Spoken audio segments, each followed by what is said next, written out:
प्रधानमंत्री नरेंद्र मोदी ने पंडित दीनदयाल पेट्रोलियम विश्वविद्यालय के दीक्षांत समारोह में छात्रों को संबोधित किया। इस दौरान पीएम ने मोनोक्रिस्टलाइन सोलर फोटोवोल्टाइक पैनल के 45 मेगावाट के उत्पादन संयंत्र का ऑनलाइन उद्घाटन किया। दीक्षांत समारोह को संबोधित करते हुए पीएम मोदी ने कहा कि आज देश अपने कार्बन फुटप्रिंट को 30-35% तक कम करने के लक्ष्य के साथ आगे बढ़ रहा है। हमारा प्रयास है कि इस दशक में अपनी ऊर्जा जरूरतों में नेचुरल गैस की हिस्सेदारी को 4 गुना तक बढ़ाएं। पीएम मोदी ने आगे कहा कि सेंस ऑफ रिस्पॉन्सिबिलिटी का भाव व्यक्ति के जीवन में सेंस ऑफ अपॉर्चुनिटी को भी जन्म देता है।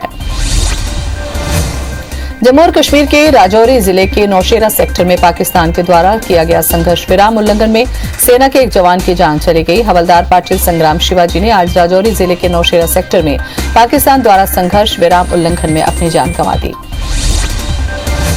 मध्य प्रदेश में शिवराज सरकार गौसेवा उपकर वसूलने की तैयारी कर रही है ताकि गौवंश के संरक्षण संवर्धन किया जा सके। इसके लिए काउसेस पर मंथन किया जा रहा है। कल आगर के गौ अभ्यारण्य में गौ कैबिनेट की बैठक होगी।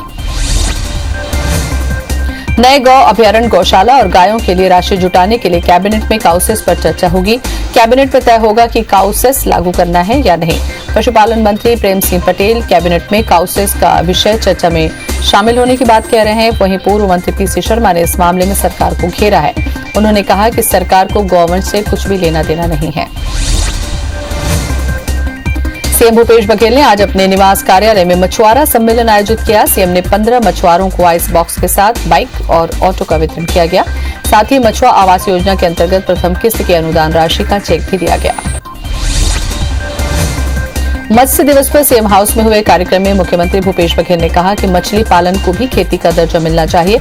इसके लिए उन्होंने कृषि विभाग को प्रस्ताव बनाने के निर्देश दिए। साथ ही उन्होंने बीजेपी पर निशाना साधा और कहा कि राम मंदिर का शिलान्यास किया लेकिन किसी केवट को समारोह में नहीं बैठाया। केवट को सिर्फ वोट बैंक मानती रही बीजेपी सरकार। प्रदेश में सड़कों की गुणवत्ता सुधारने राज्य सरकार सख्त नजर आ रही है। अब राज्य सरकार ने ठेकेदारों की परफॉर्मेंस गारंटी की अवधि 2 साल और बढ़ा दी है। ठेकेदारों को अब 5 साल तक सड़क मरम्मत करनी होगी। पहले सड़क की परफॉर्मेंस गारंटी की अवधि 3 साल थी। ठेकेदारों को सड़कों की परफॉर्मेंस अवधि बढ़ाए जाने पर पीडब्ल्यूडी मंत्री ताम्रध्वज साहू का बयान आया। ताम्रध्वज साहू ने कहा कि नए फैसले से प्रदेश में गुणवत्ता युक्त सड़कें बनेंगी। परफॉर्मेंस गारंटी अवधि बढ़ाने से ठेकेदार गुणवत्तापूर्ण काम करेंगे और ठेकेदारों पर मरम्मत का दबाव होगा तो गलत काम नहीं करेंगे। पीसीसी अध्यक्ष मोहन मरकाम राजनांदगांव के सांकल दहरा में आयोजित दिवाली मिलन समारोह में शामिल हुए।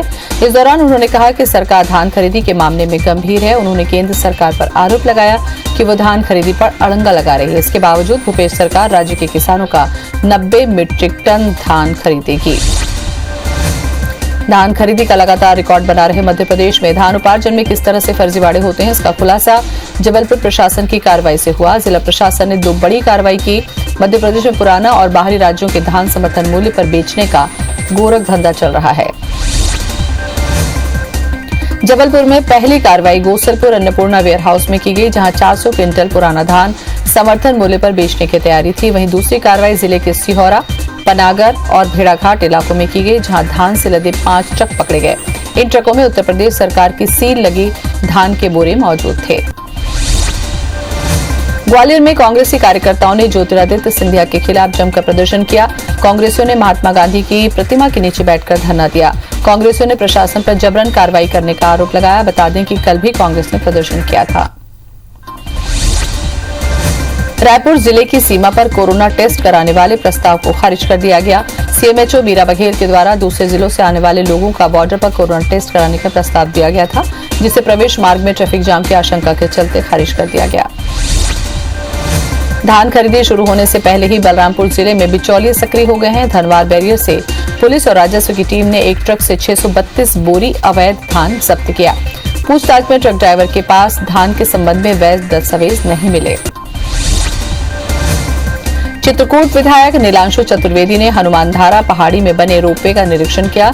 इस दौरान उन्होंने 9 लोगों को काम से निकालने पर रोपवे कंपनी के अधिकारियों को जमकर लताड़ लगाई। साथ ही स्थानीय युवाओं को रोजगार न देने पर रोपवे में ताला लगाने की चेतावनी दी।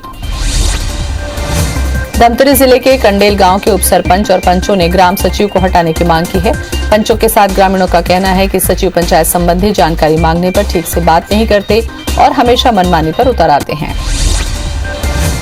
कटनी के बहोरी बंद बाकल में खेल मैदान नहीं होने से सैकड़ों युवाओं ने पंचायत भवन के सामने धरना प्रदर्शन किया और सरपंच सचिव के खिलाफ नारेबाजी की। युवाओं का कहना है कि आदर्श ग्राम होने के बाद भी यहाँ खेल मैदान नहीं है, जिससे उन्हें आर्मी, पुलिस भर्ती और अन्य खेलों की तैयारी करने में परेशानी होती है।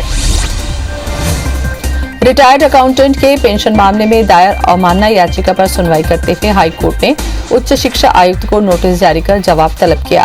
दरअसल उमेश पाठक ने रिटायरमेंट के बाद ग्रेच्युटी राशि नहीं मिलने पर एक याचिका दायर की थी, जिस पर सुनवाई करते हुए कोर्ट ने उच्च शिक्षा विभाग को आदेश दिया कि 30 दिन के भीतर पेंशन जारी किया जाए, लेकिन तय अवधि में भुगतान नहीं हुआ।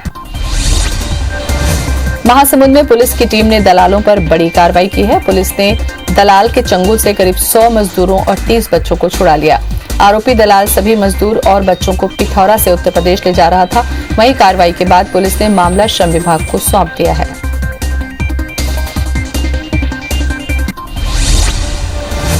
जशपुर के बगीचा थाना इलाके में कलयुगी चाचा ने अपनी नाबालिग भतीजी के साथ नशे की हालत में रेप किया। आरोपी नाबालिग को धमकी भरा पत्र भी लिखता था। बाद में पीड़िता ने मामले की शिकायत थाने में दर्ज कराई। वहीं पुलिस की टीम ने आरोपी को गिरफ्तार कर लिया।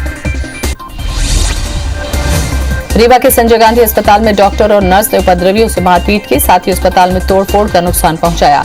देर रात 2 बजे बोलेरो में सवार 12 से ज्यादा उपद्रवियों ने हंगामा किया। पुलिस ने इस मामले में 3 आरोपियों को गिरफ्तार कर लिया है।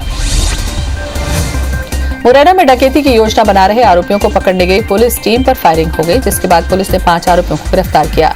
आरोपियों से चोरी की बंदूक और जेवरात भी बरामद किए गए। जौरा और कैलारस थाना पुलिस की संयुक्त रूप से कार्रवाई है। कुंडा गांव में गांजा तस्करों के खिलाफ कोतवाली पुलिस ने बड़ी कार्रवाई की है। पुलिस की टीम ने महंगी लग्जरी कार समेत 15 लाख का गांजा जब्त किया।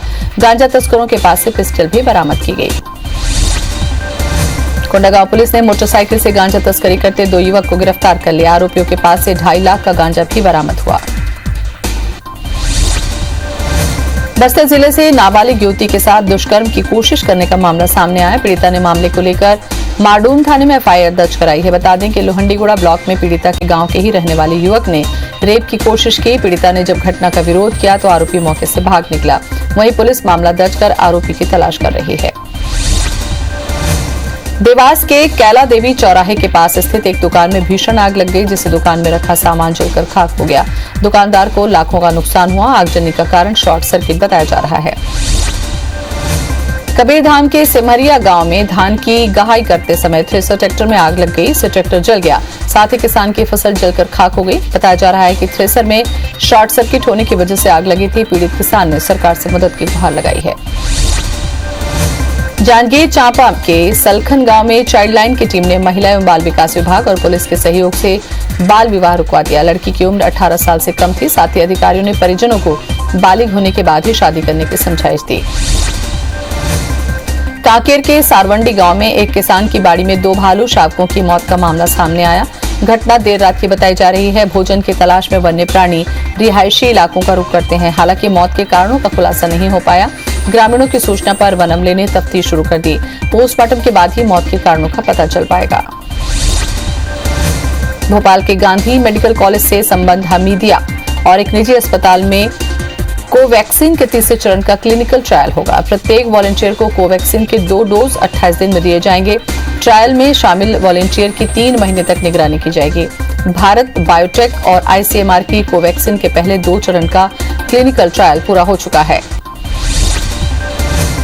झाबुआ के उदयगढ़ की रियासोनी की क्रिकेटर सचिन तेंदुलकर ने जुगाड़ से बनाए हैंडवॉश मॉडल की प्रशंसा की है। यूनिसेफ के सहयोग से रिया ने कबाड़ से जुगाड़ करके सैनिटाइजेशन के लिए हैंडवॉश बनाया। मुख्यमंत्री शिवराज के बाद सचिन से मिली प्रशंसा ने उसे रातों रात स्टार बना दिया। सचिन ने अपने ट्विटर अकाउंट पर रिया से बातचीत का वीडियो शेयर किया।